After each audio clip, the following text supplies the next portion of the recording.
What's up guys, and welcome back to Race Stop. Today I'm going to be showing you the no click, no start on the 240SX and how to solve that issue. There is a few things you have to run through, so let me just show you.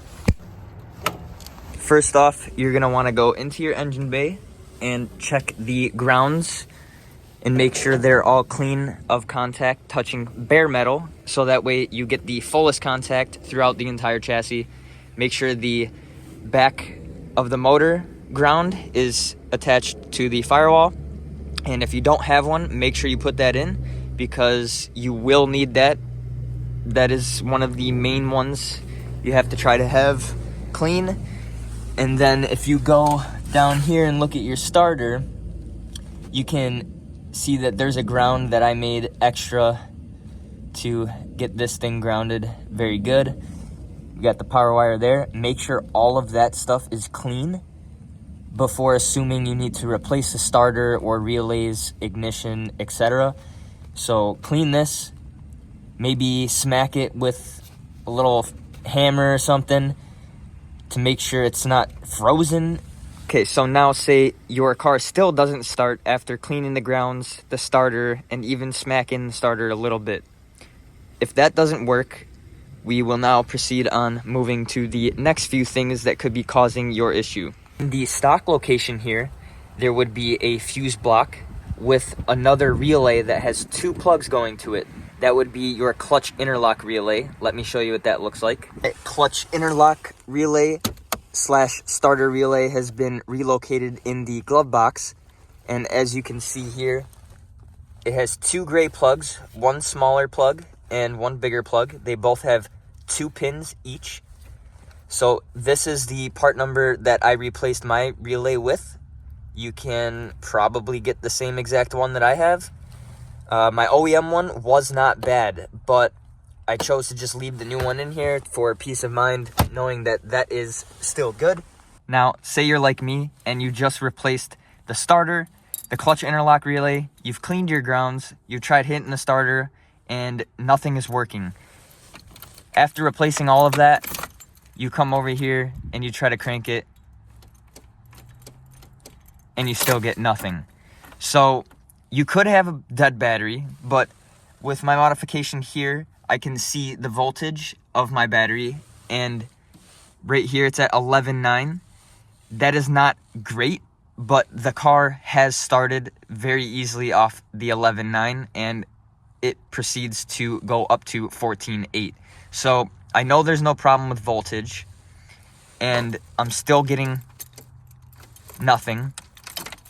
Now, what you want to do is take off the shell that goes around your steering column, and you're going to have to take this panel off from here. There's 10 mil bolts along here, and then there's a few screws holding in the bottom.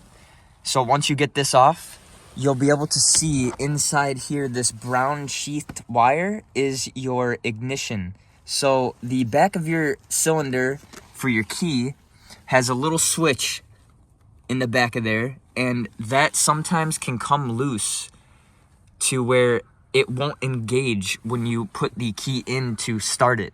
It will turn your accessories on, but it won't start the car.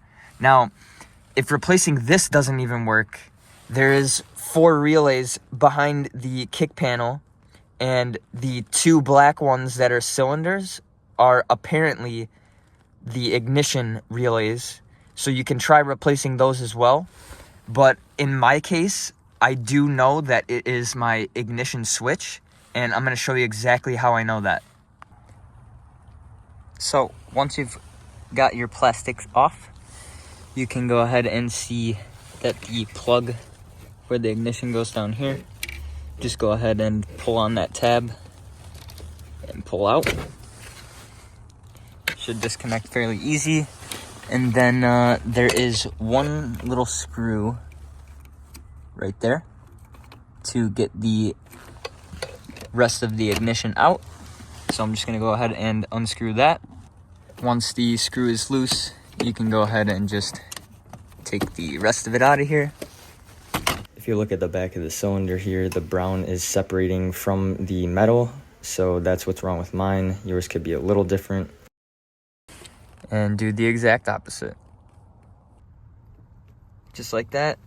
You have a new ignition switch in there.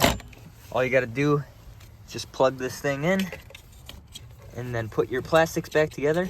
And with everything put back together, we can now test if the car starts. Make sure we're in neutral. The on works. The lights come on the floor. And we'll see if it cranks. Just like that, we have crank. So let's get it to start. Just like that, we're back up and running.